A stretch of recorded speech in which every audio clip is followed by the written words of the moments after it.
Malankara orthodox സഭയിലെ വിദ്യാർത്ഥി സമൂഹത്തെ മലങ്കര സഭാ ചരിത്രം അഭ്യസിപ്പിക്കുന്നതിനുള്ള ശ്രമമാണ് മോർ ഗ്രിഗോറിയോസ് ഓർത്തഡോക്സ് വിദ്യാർത്ഥി പ്രസ്ഥാനം ഈ ഡോക്യുമെൻ്ററിയിലൂടെ നിർവഹിക്കുന്നത്. കേവലം നാൾവഴി പ്രകാരമുള്ള ചരിത്ര പഠന രീതിശാസ്ത്രത്തെക്കാൾ ഉപരി വിമർശനാത്മക ചരിത്ര പഠന രീതിയാണ് ഇവിടെ അവലംബിച്ചിരിക്കുന്നത്. AD 52 മുതൽ 2012 വരെയുള്ള മലങ്കര സഭാ ചരിത്രത്തെ 7 ഭാഗങ്ങളായി ക്രമീകരിച്ച് ചോദ്യോത്തര രീതിയിൽ അവതരിപ്പിക്കുന്നു.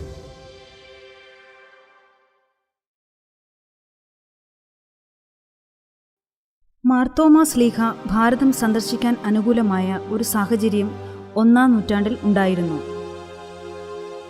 മാർത്തോമാ ശ്ലീഹ കേരളം മാത്രമാണോ ഭാരത സന്ദർശനത്തിൽ ഉൾപ്പെടുത്തിയിരുന്നത്?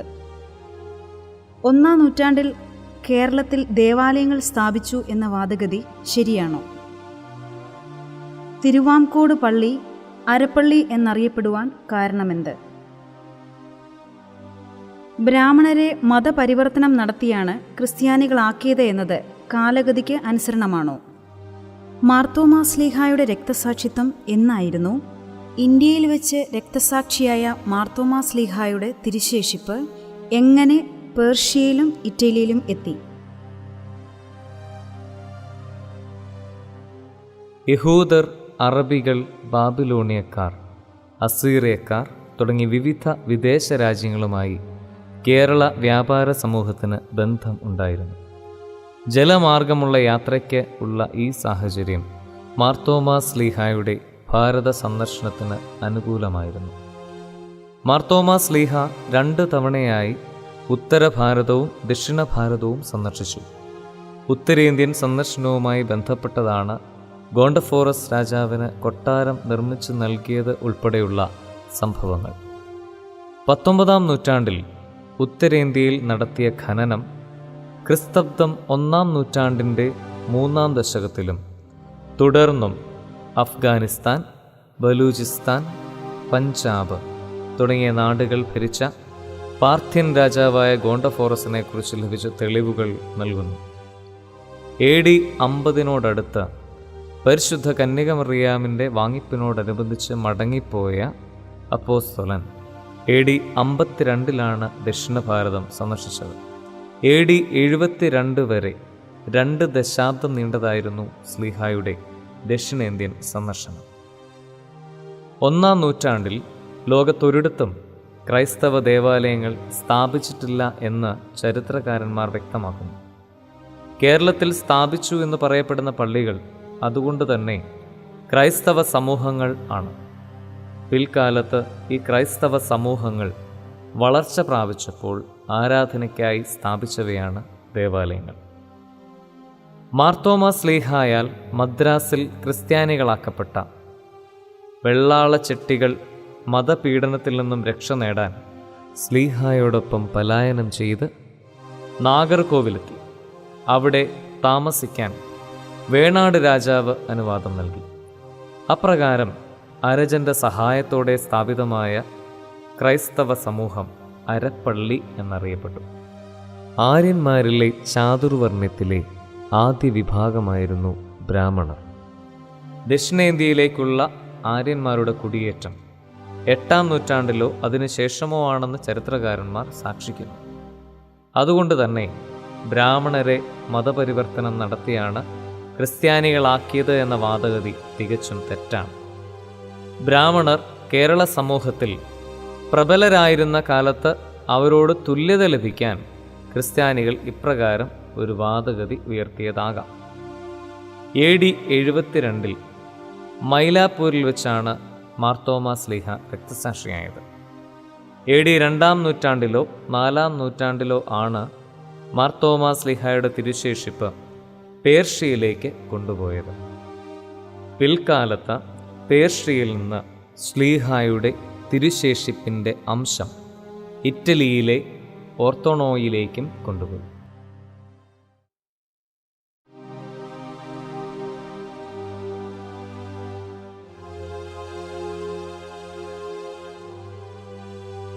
മലങ്കര സഭയിലേക്ക് നടന്ന 2 സുറിയാനി കുടിയേറ്റങ്ങൾ എന്ന്, എവിടെ നിന്ന്? മലങ്കര സഭാതലവന്റെ സ്ഥാനം അർക്കദിയാക്കോന് ആയിരുന്നു. ഇത് എന്നു മുതൽ? 13 നൂറ്റാണ്ട് നീണ്ടുനിന്ന മലങ്കര പേർഷ്യൻ സഭാബന്ധം അധീശത്വത്തിന്റെ സ്വഭാവമുള്ളതായിരുന്നു. മേൽപ്പട്ടക്കാരുടെ അഭാവത്തിൽ പൗരോഹിത്യ പിന്തുടർച്ചയ്ക്ക് ഭംഗം വന്നിരുന്നു. ദക്ഷിണേന്ത്യയിൽ കാണുന്ന പേർഷ്യൻ കുരിശുകളുടെ പ്രത്യേകത എന്താണ്? ഇത് എവിടെയൊക്കെ കാണുന്നു? 13 നൂറ്റാണ്ട് നീണ്ടുനിന്ന പേർഷ്യൻ സഭാബന്ധം മുഖേന മലങ്കരയിൽ പൗരസ്ത്യ സുറിയാനി ആരാധന എത്രമാത്രം സ്വാധീനം ചെലുത്തി? AD 345 ക്നായ് തോമായുടെയും മാർ ജോസഫ് മെത്രാന്റെയും നേതൃത്വത്തിൽ സാപ്പോർ ദ്വിതീയൻ ചക്രവർത്തിയുടെ പീഡനത്തിൽ നിന്ന് രക്ഷ നേടുന്നതിന് പേർഷ്യയിലെ സുറിയാനി ക്രിസ്ത്യാനികൾ നടത്തിയതാണ് 1-ാം സുറിയാനി കുടിയേറ്റം. 9-ാം നൂറ്റാണ്ടിൻ്റെ ആദ്യ പകുതിയിൽ മാർ സാപ്പോർ, മാർ ഫ്രോത്ത് എന്നിവരുടെ നേതൃത്വത്തിൽ പേർഷ്യയിൽ നിന്നാണ് 2-ാം സുറിയാനി കുടിയേറ്റം നടന്നത്. കേരള സഭയിൽ അതിപ്രാചീന കാലം മുതൽ ജാതിക്ക് കർത്തവ്യനും ഭരണകർത്താവുമായി അർക്കദിയാക്കോന്മാർ ഉണ്ടായിരുന്നു. സഭയുടെ വൈദികവും അവൈദികവുമായ എല്ലാ കാര്യങ്ങളുടെയും അവസാന വാക്ക് അർക്കദിയാക്കോനായിരുന്നു. 13 നൂറ്റാണ്ട് നീണ്ടുനിന്ന മലങ്കര പേർഷ്യൻ സഭാബന്ധം അധീശത്വത്തിൻ്റെ സ്വഭാവമുള്ളതല്ലായിരുന്നു. അർക്കദിയാക്കോനും മലങ്കര പള്ളിയോഗവും എടുക്കുന്ന തീരുമാനങ്ങൾ നടപ്പാക്കുന്നതിനപ്പുറം മലങ്കര സഭയുടെ ആത്മീയ ഭൗതിക കാര്യങ്ങളിൽ ഒരിക്കലും പേർഷ്യൻ മെത്രാന്മാർ ഇടപെട്ടിട്ടില്ല. മേൽപ്പട്ടക്കാരുടെ അഭാവത്തിൽ അർക്കദിയാക്കോൻ പൗരോഹിത്യ പിന്തുടർച്ച നിലനിർത്തിയിരിക്കാൻ സാധ്യതയുണ്ട്. പാലവി അഥവാ പാലി ഭാഷയിലുള്ള പേർഷ്യൻ സഭാബന്ധം വ്യക്തമാക്കുന്ന ലിഖിതങ്ങളുള്ള പേർഷ്യൻ കുരിശുകൾ ചെന്നൈ, കോട്ടയം വലിയ പള്ളി, കടമറ്റം ഓർത്തഡോക്സ് പള്ളി, മുട്ടുചിറ കത്തോലിക്ക പള്ളി എന്നിവിടങ്ങളിലായി 5 എണ്ണമുണ്ട്. ഉദയംപേരൂർ സുന്നഹദോസ് കാനോനാകളും തുടർന്ന് ആർച്ച് ബിഷപ്പ് നടപ്പിൽ വരുത്തിയ ആരാധനാ ഭേദഗതികളും ശക്തമായ പേർഷ്യൻ ആരാധനാ പാരമ്പര്യത്തിൻ്റെ സ്വാധീനം പ്രകടമാക്കുന്നു. 19-ാം നൂറ്റാണ്ടിൽ പോലും മലങ്കര സഭ ആരാധനാ ഭാഷയായി ഉപയോഗിച്ചിരുന്നത് പൗരസ്ത്യ സുറിയാനിയായിരുന്നു. പോർച്ചുഗീസുകാരുടെ ആഗമനകാലത്ത് അർക്കദിയാക്കോനിൽ കേന്ദ്രീകൃതമായ ഒരു ഭരണ സംവിധാനം മലങ്കരയിൽ നിലനിന്നിരുന്നു. മലങ്കര സഭയുടെ കത്തോലിക്കവൽക്കരണത്തിൽ archbishop Alexis de Menezes, Udayamperoor സുന്നഹദോസ് ഇവയുടെ പങ്കെന്തായിരുന്നു? ഉദയംപേരൂർ സുന്നഹദോസ് മുഖേന മലങ്കര സഭ പൂർണ്ണമായും കത്തോലിക്കവൽക്കരിക്കപ്പെട്ടോ? മലങ്കര സഭ കത്തോലിക്ക നുകത്തെ വലിച്ചെറിഞ്ഞ കൂനൻകുരിശ് സത്യം അഹത്തുള്ള പാത്രിയർക്കീസിൻ്റെ മരണം എന്ന സംഭവത്തിൻ്റെ അനന്തരഫലം മാത്രമായിരുന്നു. എന്തായിരുന്നു മട്ടാഞ്ചേരിയിൽ നടന്ന വിശ്വാസ പ്രഖ്യാപനം? അതിന് മലങ്കര സഭയുടെ സ്വാതന്ത്ര്യബോധവുമായി എന്തെങ്കിലും ബന്ധമുണ്ടായിരുന്നോ? മാർത്തോമ 1-ാമൻ്റെ മേൽപ്പെട്ട സ്ഥാനം കാനോനികമാണോ? അത് കത്തോലിക്ക മെത്രാന്മാർക്ക് തുല്യമായ ഒരു സ്ഥാനം സൃഷ്ടിക്കൽ മാത്രമാണോ? മലങ്കര സഭയിൽ പഴയ കുറ്റുകാർ, പുത്തൻ കുറ്റുകാർ എന്ന വിഭജനത്തിന് കാരണമെന്തായിരുന്നു? ഇടവക യോഗങ്ങളും കേന്ദ്രതലത്തിൽ അഖില മലങ്കര പള്ളിയോഗവും അതിൻ്റെ അധ്യക്ഷനായി അർക്കദിയാക്കോനിൽ കേന്ദ്രീകൃതമായ ഒരു ഭരണ സംവിധാനവുമാണ് പോർച്ചുഗീസുകാരുടെ ആഗമനകാലത്ത് മലങ്കര സഭയിൽ നിലനിന്നിരുന്നത്. 1599 ആർച്ച് ബിഷപ്പ് അലക്സിസ് ഡി മെനസിസിൻ്റെ അധ്യക്ഷതയിൽ കൂടിയ ഉദയംപേരൂർ സുന്നഹദോസ് മലങ്കര സഭയിൽ നിലവിലിരുന്ന തദ്ദേശീയവും പൗരസ്ത്യവുമായ ആചാരങ്ങളെ വിലക്കി ആരാധനാക്രമങ്ങളിൽ തിരുത്തൽ വരുത്തണമെന്ന് നിർദ്ദേശിച്ചു. സുന്നഹദോസിന് ശേഷം ആർച്ച് ബിഷപ്പ് ദേവാലയങ്ങൾ സന്ദർശിച്ച് അവിടെ ഉണ്ടായിരുന്ന ആരാധനാക്രമങ്ങൾ മിക്കവാറും തന്നെ അഗ്നിക്കിരയാക്കി. ഉദയംപേരൂർ സുന്നഹദോസും തുടർന്ന് ആർച്ച് ബിഷപ്പിൻ്റെ ദേവാലയ സന്ദർശനവും മുഖേന പൗരസ്ത്യ സുറിയാനി ആരാധന ഭാഗികമായെങ്കിലും തടസ്സപ്പെടുത്തുവാൻ സാധിച്ചു. മലങ്കര നസ്രാണികൾക്ക് മാനസിക ആഭിമുഖ്യമില്ലാതിരുന്നതിനാൽ പൂർണ്ണമായ കത്തോലിക്കാവൽക്കരണം സാധ്യമായും ഇല്ല. ഉദയം പേരൂർ സുന്നഹദോസിനെ തുടർന്ന് അധീശത്വത്തിനെതിരായ അമർഷം മലങ്കര നസ്രാണികളുടെ ഉള്ളിൽ നിറഞ്ഞു നിന്നു. ചെറിയ തോതിലുള്ള എതിർപ്പുകൾ പല സ്ഥലങ്ങളിലും ഉണ്ടായി. മാർ അഹത്തള്ള പാത്രിക്കീസിനെ കൊച്ചിക്കായലിൽ മുക്കിക്കൊന്നു എന്ന പ്രചാരണം നസ്രാണികളുടെ ഉള്ളിൽ നിറഞ്ഞു നിന്ന അമർഷം അണപൊട്ടിയൊഴുകുവാൻ കാരണമായി. മാർ അഹത്തള്ള ബാവായുടെ വധത്തെക്കുറിച്ചുള്ള പ്രചരണത്തെ തുടർന്ന് കുപിതരായ മാർത്തോമാ നസ്രാണികൾ ഒന്നടങ്കം തോമ അർക്കദിയാക്കോന്റെ നേതൃത്വത്തിൽ മട്ടാഞ്ചേരി പള്ളിയുടെ കൽക്കുരിശിൽ ആലാത്ത് കെട്ടി അതിൽ പിടിച്ച് വിദേശബന്ധത്തെ വലിച്ചെറിഞ്ഞ വിപ്ലവമായിരുന്നു കൂനൻ കുരിശ് സത്യം.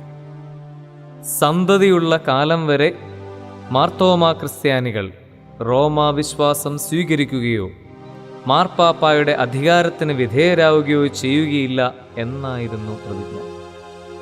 കൂനൻ കുരിശ് സത്യത്തെ വിദേശ ശക്തികൾക്കെതിരായ ഏഷ്യയിലെ പ്രഥമ സ്വാതന്ത്ര്യ സമര പോരാട്ടം എന്നാണ് ചരിത്രകാരന്മാർ വിശേഷിപ്പിക്കുന്നത്.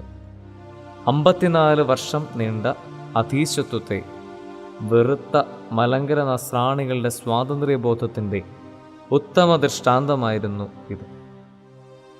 സഭയുടെ വളർച്ചയുടെ പടവുകളിലാണ് എപ്പിസ്കോപ്പസി വികസിച്ചത്.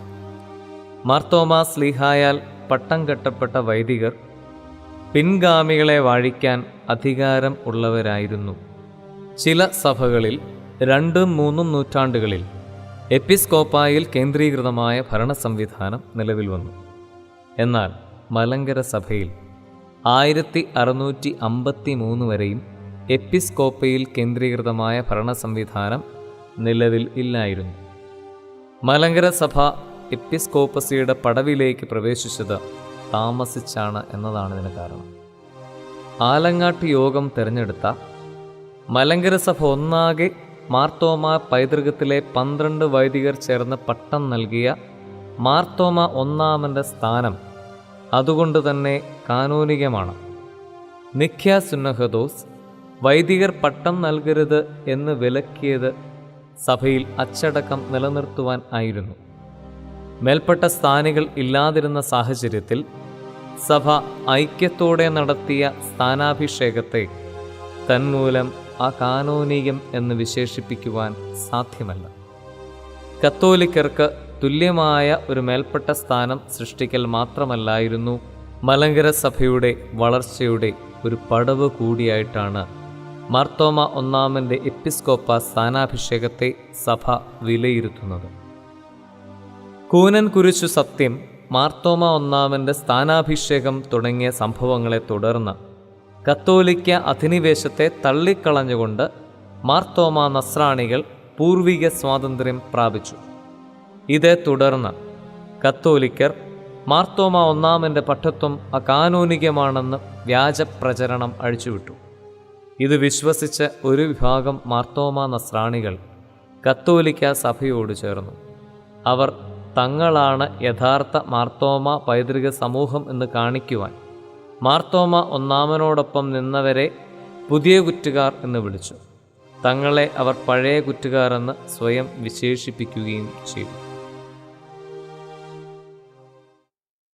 മലങ്കരിയിലേക്ക് 17-ാം നൂറ്റാണ്ടിൽ അന്ത്യോക്യൻ മെത്രാന്മാർ വന്നത് ഏതെങ്കിലും മുൻകാല ബന്ധങ്ങളുടെ പിന്തുടർച്ച ആയിരുന്നോ? ആദ്യകാല അന്ത്യോക്യൻ മെത്രാന്മാർ മലങ്കര സഭയെ പാശ്ചാത്യ സുറിയാനിവത്കരിക്കാൻ ശ്രമിച്ചോ? അതിൽ അവർ വിജയിച്ചോ? മാർത്തോമാ മെത്രാന്മാരുടെ നേതൃത്വത്തിൽ ഉള്ള മലങ്കര സഭാഭരണം എപ്രകാരമായിരുന്നു? മാർത്തോമാ ആറാമൻ മാർ ദിവനാസ്യോസ് എന്ന പേര് സ്വീകരിച്ചത് എന്തുകൊണ്ട്? അദ്ദേഹത്തിന് മലങ്കര സഭാ ഐക്യത്തിൽ എന്ത് പങ്കാണ് ഉണ്ടായിരുന്നത്?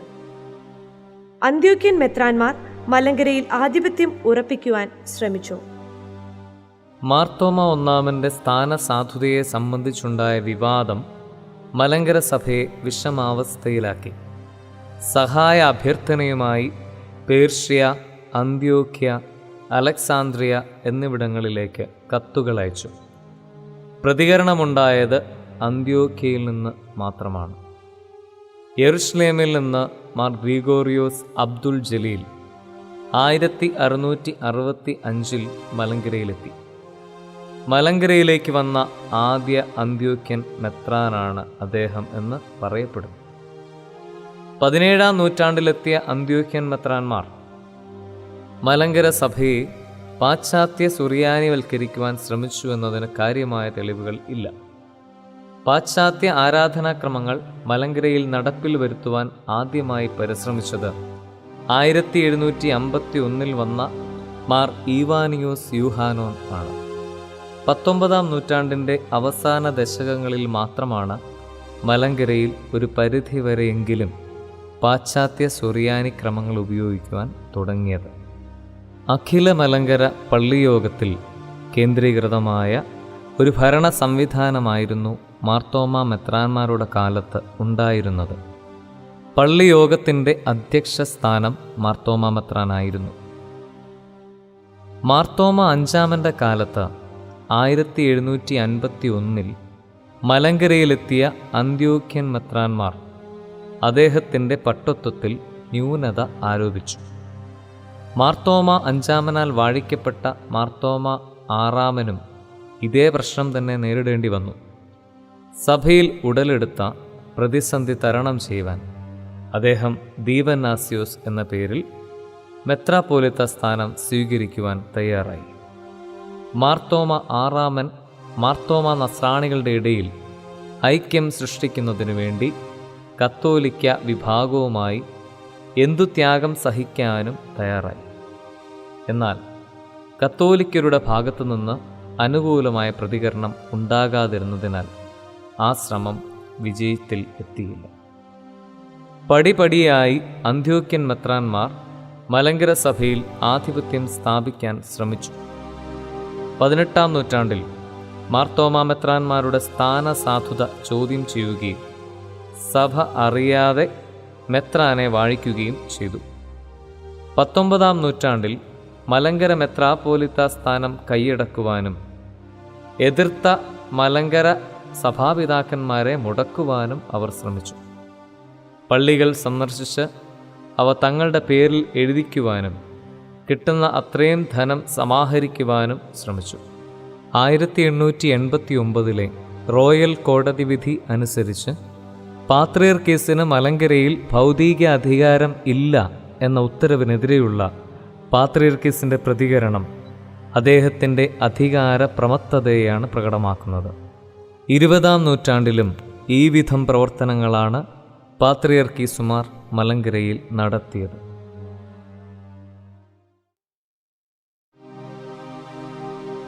മലങ്കര സഭ എങ്ങനെ CMS മിഷണറിമാരുമായി ബന്ധത്തിലായി? നവീകരണം മലങ്കര സഭയെ എപ്രകാരം ബാധിച്ചു? ഈ ബന്ധം എങ്ങനെ അവസാനിച്ചു? മാവേലിക്കര പടിയോലയിലൂടെയും കൊച്ചി പഞ്ചായത്തിലൂടെയും മലങ്കരയിലെ നവീകരണം പൂർണ്ണമായി അവസാനിച്ചോ? പാലക്കുന്നത്ത് അബ്രഹാം മൽപ്പാന്റെ നേതൃത്വത്തിൽ നടന്ന നവീകരണം എന്തായിരുന്നു? അതിൻ്റെ അനന്തരഫലം എന്തായിരുന്നു? പത്രോസ് തൃതീയൻ പാത്രിയർക്കീസിൻ്റെ ആഗമനം എന്തിന്? അദ്ദേഹം മലങ്കരയിൽ നടത്തിയ പ്രവർത്തനങ്ങൾ എന്ത്? പത്രോസ് തൃതീയൻ്റെ സെക്രട്ടറിയായി പ്രവർത്തിച്ച പരിശുദ്ധ പരിമല തിരുമേനി തികഞ്ഞ അന്ത്യോക്യ ഭക്തൻ ആയിരുന്നോ? ഇന്ത്യയിൽ ആധിപത്യമുറപ്പിച്ച ബ്രിട്ടീഷുകാരെ പിന്തുടർന്ന് ആംഗ്ലിക്കൻ മിഷണറിമാരും 18-ാം നൂറ്റാണ്ടിൽ ഇവിടെ എത്തി. 19-ാം നൂറ്റാണ്ടിൽ മലങ്കര സഭ ഒരു കേന്ദ്രീകൃതമായ വൈദികാഭ്യസന കേന്ദ്രം കോട്ടയത്ത് സ്ഥാപിച്ചു. വൈദികർക്ക് ഉന്നത വിദ്യാഭ്യാസം നൽകുന്നതിന് അധ്യാപകരായി ആംഗ്ലിക്കൻ മിഷണറിമാരെ നിയമിച്ചു. ആദ്യകാല അധ്യാപകർ അവരെ ഏൽപ്പിച്ച ഉത്തരവാദിത്വം മാത്രം നിർവഹിച്ചപ്പോൾ പിന്നീട് വന്നവർ മലങ്കര സഭയെ നവീകരിക്കുവാനാണ് ശ്രമിച്ചത്. മിഷണറി ആയിരുന്നു സെമിനാരി പ്രിൻസിപ്പൽ. മിഷണറിമാർ പഠിപ്പിക്കുന്ന നവീകരണ ആശയങ്ങൾക്കനുസരിച്ച് നിൽക്കുന്നവർക്ക് മാത്രമേ പ്രിൻസിപ്പൽ വിജയിച്ചതായ സർട്ടിഫിക്കറ്റ് നൽകുകയുള്ളൂ. ഈ സർട്ടിഫിക്കറ്റ് ഉള്ളവർക്ക് മാത്രമേ വൈദിക പട്ടം നൽകാവൂ എന്ന് അവർ മലങ്കര മെത്രാപ്പോലിത്തയോട് ആവശ്യപ്പെട്ടു. മിഷണറിമാരുടെ ഈ ഉദ്യമം മലങ്കര സഭയിലെ യുവതലമുറയിൽ വൈദിക അഭ്യസനത്തിനെത്തിയ കുറേയധികം ആളുകളെ നവീകരണത്തിൻ്റെ പ്രയോക്താക്കളാക്കി മാറ്റി. 1835 കൽക്കട്ട ബിഷപ്പ് വിൽസൺ മലങ്കര സഭയെ നവീകരിക്കുവാൻ കുറേ നിർദ്ദേശങ്ങൾ സമർപ്പിച്ചു. 1836 കൂടിയ മലങ്കര സഭയുടെ മാവേലിക്കര സുന്നഹദോസ് ഈ നിർദ്ദേശങ്ങളെ തള്ളിക്കളഞ്ഞ് CMS മിഷണറിമാരുമായുള്ള ബന്ധം അവസാനിപ്പിച്ചു. 1840 കൊച്ചി പഞ്ചായത്തിലൂടെ ഈ ബന്ധം പൂർണ്ണമായി അവസാനിച്ചു. CMS മിഷണറിമാരുമായുള്ള ബന്ധം അവസാനിപ്പിച്ചുവെങ്കിലും അവർ യുവവൈദികരിലേക്ക് പകർന്നു നൽകിയ നവീകരണ ആശയങ്ങൾ നിലനിന്നു. നവീകരണത്തിൻ്റെ പ്രയോക്താവായി മുൻനിരയിൽ നിന്ന ഒരു വൈദികനായിരുന്നു പാലക്കുന്നത്ത് അബ്രഹാം മൽപ്പാൻ. അദ്ദേഹം വിശുദ്ധ കുർബാന തക്സായിൽ തിരുത്തലുകൾ ചെയ്യുവാനും മധ്യസ്ഥ പ്രാർത്ഥന, വാങ്ങിപ്പോയവരുടെ ഓർമ്മ തുടങ്ങിയവയും പല ആചാരാനുഷ്ഠാനങ്ങളും നിർത്തലാക്കുവാനും ശ്രമിച്ചു. തൻ്റെ ആശയങ്ങൾ പ്രചരിപ്പിക്കുവാൻ സഹോദരപുത്രൻ മാത്യൂസ് ശെമ്മാശനെ അന്ത്യോക്യയിൽ അയച്ച് പാത്രിയർക്കീസിൽ നിന്നും മേൽപ്പെട്ട സ്ഥാനം സ്വീകരിപ്പിച്ചു. മലങ്കര സഭയിൽ അന്ത്യോക്യ പാത്രിയർക്കീസിൽ നിന്ന് മെത്രാൻ സ്ഥാനം സ്വീകരിച്ച ആദ്യ വ്യക്തിയാണ് മാത്യൂസ് മാർ അത്താനാസ്യൂസ്. 1852 കൊല്ലം കമ്മിറ്റിയിലൂടെ മലങ്കര മെത്രാൻ സ്ഥാനം ലഭിച്ച മാർ അത്താനാസ്യൂസിനെ അധികാരഭ്രഷ്ടനാക്കുന്നതിന് പാത്രിയർക്കീസിനെ തന്നെ മലങ്കരയിൽ എത്തിക്കേണ്ടി വന്നു. 1875 പരിശുദ്ധ ഇഗ്നാത്തിയോസ് പത്രോസ് തൃതീയൻ പാത്രിയർക്കീസ് മലങ്കരയിലെത്തി. മലങ്കരയിൽ ഭൗതിക അധികാരം കൈയടക്കാൻ ശ്രമിച്ച അദ്ദേഹം അതിന് വിഘാതമായി നിന്ന പുലിക്കോട്ടിൽ മാർ ദീവന്നാസ്യൂസ് അഞ്ചാമനെ മുടക്കി മലങ്കര സഭയെ 7 ഭദ്രാസനങ്ങളായി വിഭജിക്കുകയും 6 മെത്രാന്മാരെ വാഴിക്കുകയും ചെയ്തു.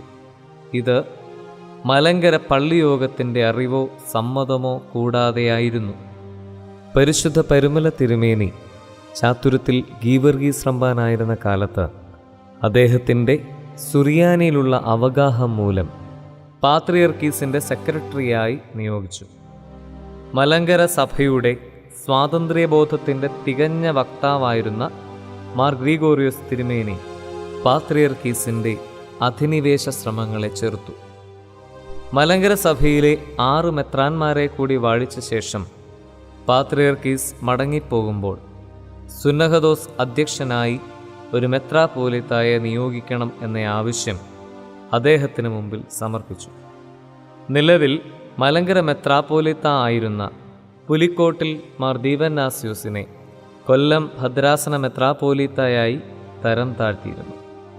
മറുപടിയായി പാത്രിയർക്കീസ് പറഞ്ഞത്, ഞാൻ ആരെയും നിയമിക്കുന്നില്ല, നിങ്ങൾക്ക് നിർബന്ധമാണെങ്കിൽ ഒരു വൈദികനെ നിയോഗിക്കുക എന്നായിരുന്നു. എന്നാൽ പാത്രിയർക്കീസ് മടങ്ങിപ്പോയ ഉടൻ പരിശുദ്ധ പരുമല തിരുമേനി പുലിക്കോട്ടിൽ തിരുമേനി ഉൾപ്പെടെ 6 മെത്രാപ്പോലിത്തമാരെയും കൂട്ടി വെട്ടിക്കൽ ദേറായിലെത്തി 40 ദിവസത്തെ ഉപവാസം നടത്തി. തുടർന്ന് അവർ പിരിഞ്ഞു പോകുന്നതിന് മുമ്പ് അവരെ എല്ലാവരെയും കൊണ്ട് പുലിക്കോട്ടിൽ തിരുമേനിയാണ് സഭാധ്യക്ഷൻ എന്ന് അംഗീകരിപ്പിച്ചു. പാത്രിയർക്കീസ് പോയ ഉടൻ തന്നെ പരുമല തിരുമേനി പാത്രിയർക്കീസിൻ്റെ കൽപ്പനയെ ലംഘിച്ചു എന്നതാണ് ഈ സംഭവം വ്യക്തമാക്കുന്നത്. തുടർന്ന് പാലക്കുന്നത്ത് തോമസ് മാർ അത്താനാസ്യൂസുമായുള്ള കേസിൽ ആലപ്പുഴ ജില്ലാ കോടതിയിൽ പരുമല തിരുമേനി കൊടുത്ത മൊഴി ഇപ്രകാരമായിരുന്നു: മാർ ദീവന്നാസ്യൂസ് അധ്യക്ഷനായിരിക്കുന്ന സഭയിലെ മെത്രാപ്പോലിത്തയാണ് താൻ. ഇവിടെയും പാത്രിയർക്കീസിൻ്റെ കൽപ്പനയാണ് പരുമല തിരുമേനി ലംഘിച്ചത്. പരിശുദ്ധ വട്ടശ്ശേരിൽ തിരുമേനിയുടെ മുടക്ക് ആണോ മലങ്കരയിലെ കാതോലിക്കേറ്റ് സ്ഥാപനത്തിന്റെ കാരണം? പരിശുദ്ധ അബ്ദേദ് മഷിഹ കാനോനിക പാത്രികീസ് ആയിരുന്നു. പരിശുദ്ധ പൗലോസ് പ്രഥമൻ കാതോലിക്കായുടെ സ്ഥാനം സാധുവാണോ? മലങ്കര സഭയിലെ കക്ഷി വഴക്കിന് കാരണം എന്ത്? അത് എത്രത്തോളം സഭയെ ബാധിച്ചു? മാർ ഈവാനിയൂസിന്റെ നേതൃത്വത്തിൽ നടന്ന കത്തോലിക്ക ഐക്യം മലങ്കര സഭയിൽ ചെലുത്തിയ സ്വാധീനം എത്രമാത്രം? സഭാ ഭരണഘടനയ്ക്ക് മലങ്കര സഭാഭരണത്തിൽ എത്രമാത്രം പ്രാധാന്യം ഉണ്ട്? 1958 സഭയിൽ സമാധാനം ഉണ്ടായത് എപ്രകാരം? 1970-75 കാലഘട്ടത്തിൽ സഭയിൽ വീണ്ടും പിളർപ്പുണ്ടാകാൻ കാരണമെന്ത്? 1995 സുപ്രീം കോടതി വിധി എന്തായിരുന്നു? 2002 മലങ്കര അസോസിയേഷൻ കൂടാനുണ്ടായ സാഹചര്യം എന്ത്? ഇടവക പള്ളികൾ സ്വതന്ത്രമാണോ? മലങ്കരയിലെ കാതോലിക്കേറ്റ് നിലവിൽ വന്നതിന് 2 തരം കാരണങ്ങളുണ്ട്. 1-ാം നൂറ്റാണ്ടിൽ നിലവിൽ വന്ന പല സഭകളും കാലക്രമേണ കാതോലിക്കായോ പാത്രീർക്കീസോ തലവനായുള്ള സഭകളായി മാറി. ശ്ലൈഹിക പാരമ്പര്യത്തെക്കുറിച്ചുള്ള അവബോധവും സ്വാതന്ത്ര്യബോധവും 2 സഹസ്രാബ്ദത്തിനടുത്തുള്ള പഴക്കവും കാതോലിക്കേറ്റ് അനിവാര്യമാക്കി തീർത്തു. 1653 നടന്ന സ്വാതന്ത്ര്യ പ്രഖ്യാപനം സമ്പൂർണതയിൽ എത്തുന്നതിന് സ്വതന്ത്ര കാതോലിക്കേറ്റ് നിലവിൽ വരേണ്ടത് ആവശ്യമാണെന്ന ചിന്ത മലങ്കര നസ്രാണികൾക്കുണ്ടായി. ഇപ്രകാരമുള്ള ബോധ്യത്തിൽ കഴിഞ്ഞിരുന്ന സഭാമക്കളുടെ സ്വാതന്ത്ര്യബോധത്തെ പെട്ടെന്ന് തട്ടിയുണർത്തിയ സംഭവങ്ങളായിരുന്നു പരിശുദ്ധ പത്രോസ് തൃതീയൻ പാത്രീർക്കീസ് മലങ്കര സഭയിൽ നടത്തിയ ഭദ്രാസന രൂപീകരണവും അധിനിവേശ ശ്രമങ്ങളും, അവസാനമായി പരിശുദ്ധ അബ്ദുള്ള പാത്രീർക്കീസ് പരിശുദ്ധ വട്ടശ്ശേരിൽ തിരുമേനിയെ മുടക്കിയതും എല്ലാം. പരിശുദ്ധ ഇഗ്നാത്തിയോസ് അബ്ദേദ് മശിഹ പാത്രീർക്കീസ് അന്ത്യോക്യൻ പാത്രീർക്കീസായി തുടരുമ്പോൾ അന്ത്യോക്യൻ സഭയിൽ നിന്നും കത്തോലിക്ക സഭയിലേക്ക് പോയ അബ്ദുള്ള മാർ ഗ്രിഗോറിയോസ് എന്ന മെത്രാപ്പോലിത്ത തുർക്കി സുൽത്താനെ സ്വാധീനിച്ച് പരിശുദ്ധ അബ്ദേദ് മശിഹ പാത്രീർക്കീസിന് നൽകിയിരുന്ന അധികാരപത്രമായ ഫർമാൻ പിൻവലിപ്പിച്ചു. തുടർന്ന് അന്ത്യോക്യൻ സഭയിലേക്ക് തിരിച്ചു വന്ന അബ്ദുള്ള മാർ ഗ്രിഗോറിയോസ് തനിക്ക് അനുകൂലമായി സുൽത്താനെ കൊണ്ട് ഫർമാൻ പുറപ്പെടുവിപ്പിച്ചു. തുർക്കി സുൽത്താൻ്റെ അധികാരപത്രം തുർക്കിയിൽ ഭൗതിക ഭരണം നിർവഹിക്കാൻ ആവശ്യമായ രേഖയാണ്. അത് പിൻവലിച്ചാലും ഒരു പാത്രിയർക്കീസിന് തുർക്കിയിലോ തുർക്കിക്ക് പുറത്തോ ആത്മീയ കർമ്മങ്ങൾ നിർവഹിക്കുന്നതിന് തടസ്സമില്ല. അതുകൊണ്ട് തന്നെ മലങ്കര സഭ ഐകകണ്ഠേന കാതോലിക്ക സ്ഥാനത്തേക്ക് നാമനിർദ്ദേശം ചെയ്ത് പരിശുദ്ധ അബ്ദേദ് മശിഹ പാത്രീർക്കീസിൻ്റെ സാന്നിധ്യത്തിൽ മലങ്കര സഭാപിതാക്കന്മാർ വാഴിച്ച പൗലോസ് മാർ ഈവാനിയൂസിനെ കാതോലിക്കയായി സ്ഥാനാരോഹണം നടത്തിയത് സാധുവാണ്. വട്ടശ്ശേരിൽ തിരുമേനിയുടെ കാലശേഷം 1934 കോട്ടയത്ത് നടന്ന അസോസിയേഷൻ പരിശുദ്ധ ബസേലിയോസ് ഗീവർഗീസ് ദ്വിതീയൻ ബാവായി മലങ്കര മെത്രാപ്പോലിത്ത ആയി തിരഞ്ഞെടുക്കുകയും മലങ്കര സഭാഭരണഘടന പാസാക്കുകയും ചെയ്തു. 1935 കരിങ്ങാച്ചിറയിൽ പാത്രീർക്കീസ് കക്ഷിക്കാർ യോഗം കൂടി മാർ അത്താനാസിയോസിനെ മലങ്കര മെത്രാപ്പോലിത്തയായി തിരഞ്ഞെടുത്തു. 1938 പാത്രീർക്കീസ് ഭാഗത്തെ 3 ട്രസ്റ്റികളും ചേർന്ന് പരിശുദ്ധ ഗീവർഗീസ് ദ്വിതീയൻ ബാവായ്ക്കും കൂട്ടു ട്രസ്റ്റികൾക്കും എതിരെ കോട്ടയം ജില്ലാ കോടതിയിൽ ആരംഭിച്ച കേസിനാണ് 1958 സുപ്രീം കോടതി വിധി പ്രഖ്യാപിച്ചത്. അന്ത്യോക്യ പാത്രീർക്കീസുമാരുടെ അധികാരപ്രമത്തതയും മലങ്കര സഭാ അംഗങ്ങളായ ചിലരുടെ വ്യക്തിവൈരാഗ്യവുമാണ് മലങ്കര സഭയെ കക്ഷിവഴക്കിലേക്ക് വലിച്ചിഴച്ചത്. സഭയുടെ വളർച്ചയെ ദോഷകരമായി ബാധിച്ച കേസ് മുഖേന നിരവധി ദേവാലയങ്ങൾ ഇപ്പോഴും അടച്ച് പൂട്ടിക്കിടക്കുന്നു. കോടിക്കണക്കിന് പണം വക്കീലന്മാർക്ക് ഫീസ് ഇനത്തിൽ നൽകപ്പെട്ടു. നിരവധി ആളുകൾ ജീവൻ ബലിയർപ്പിച്ചു. മലങ്കര മെത്രാപ്പോലിത്ത പരിശുദ്ധ ദീവന്നാസിയോസിന്റെ നിർദ്ദേശപ്രകാരം മലങ്കര സഭയുടെ ധനം ചെലവഴിച്ച് സ്ഥാപിച്ച ബഥനി പ്രസ്ഥാനത്തിൻ്റെ സ്വത്തുക്കളും പലപ്പോഴായി അജമോഷണത്തിലൂടെ നിരവധി വിശ്വാസികളെയും മാർ ഈവാനിയോസ് സ്ഥാപിച്ച മലങ്കര കത്തോലിക്ക സഭ മലങ്കര സഭയിൽ നിന്നും കൊണ്ടുപോയി. 1934 പാസാക്കിയ സഭാ ഭരണഘടന സഭയുടെ വിവിധ മേഖലകളുടെ സുഗമമായ ഭരണനിർവഹണത്തിനുള്ള മാർഗരേഖയാണ്. സഭയെ സംബന്ധിച്ച നിർവചനം ഇടവക, മെത്രാസന ഇടവക, മലങ്കര മഹാ ഇടവക, കാതോലിക്ക, പാത്രിയർക്കീസ്, എപ്പിസ്കോപ്പൽ സുനഹദോസ്, ആശ്രമങ്ങൾ തുടങ്ങിയ വിവിധ കാര്യങ്ങളെ സംബന്ധിച്ചുള്ള മാർഗനിർദ്ദേശം ഭരണഘടനയിൽ ഉൾപ്പെടുത്തിയിരിക്കുന്നു. 1958 സുപ്രീം കോടതിയിൽ നിന്ന് മലങ്കര ഓർത്തഡോക്സ് സഭയ്ക്ക് അനുകൂലമായ കോടതി വിധി ഉണ്ടായി.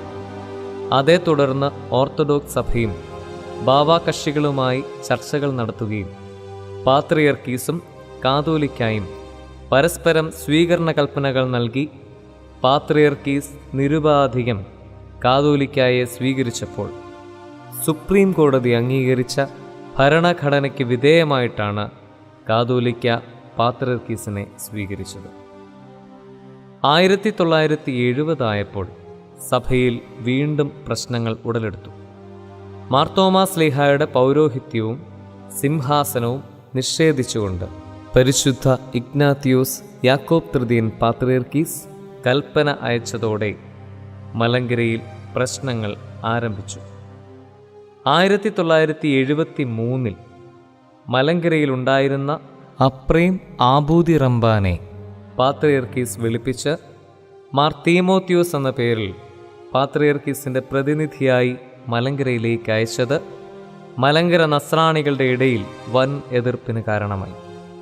തുടർന്ന് പെരുമ്പള്ളി ഗീവർഗീസ് കത്തനാരും, പിന്നീട് മാർ ഗ്രിഗോറിയോസ്, ചെറുവള്ളിൽ തോമസ് കത്തനാരും, പിന്നീട് തോമസ് പ്രഥമൻ ഉൾപ്പെടെ 4 പേർ മലങ്കര സഭാ സുന്നഹദോസിൻ്റെയോ അസോസിയേഷൻ്റെയോ അറിവോ സമ്മതമോ കൂടാതെ അന്ത്യോക്യയിൽ പോയി മെത്രാന്മാരായി മടങ്ങിയെത്തി. സുപ്രീം കോടതി അംഗീകരിച്ച സഭാഭരണഘടനയ്ക്കും 1958 സുപ്രീം കോടതി വിധിക്കും വിരുദ്ധമായി മേൽപ്പെട്ട സ്ഥാനമേറ്റ ഇവർ ദേവാലയങ്ങളിൽ കയറുന്നത് നിരോധിക്കണമെന്നാവശ്യപ്പെട്ട് പരിശുദ്ധ ബസേലിയോസ് ഔഗേൻ പ്രഥമൻ കാതോലിക്ക കോട്ടയം മുൻസിഫ് കോടതിയിൽ കൊടുത്ത കേസാണ് രണ്ടാം സമുദായ കേസിൻ്റെ തുടക്കം. 1975 മലങ്കര സഭയുടെ അറിവോ അനുവാദമോ കൂടാതെ പൗലോസ് മാർ പീലക്സീനോസ് മെത്രാപ്പോലിത്തായെ ശ്രേഷ്ഠ കാതോലിക്കായായി പൗലോസ് ദ്വിതീയൻ എന്ന പേരിൽ പാത്രിയർക്കീസ് വാഴിച്ചു. അതോടെ സഭാ സ്പർദ്ധ പൂർണ്ണതയിലെത്തി. മുൻ കോടതി വിധികളെ ഉദ്ധരിച്ചുകൊണ്ട് സുപ്രീം കോടതി 1995 ഇപ്രകാരം സഭാ കേസിൽ തീരുമാനമുണ്ടാക്കി. അന്ത്യോക്യൻ പാത്രിയർക്കീസിന് മലങ്കര സഭയിൽ യാതൊരു ലൗകിക അധികാരവും ഇല്ല. ഭരണഘടന അനുസൃതമായി കാതോലിക്കോസിന് അന്ത്യോക്യ പാത്രിയർക്കീസിനുള്ള ആത്മീയ അധികാരം നിർവഹിക്കാം.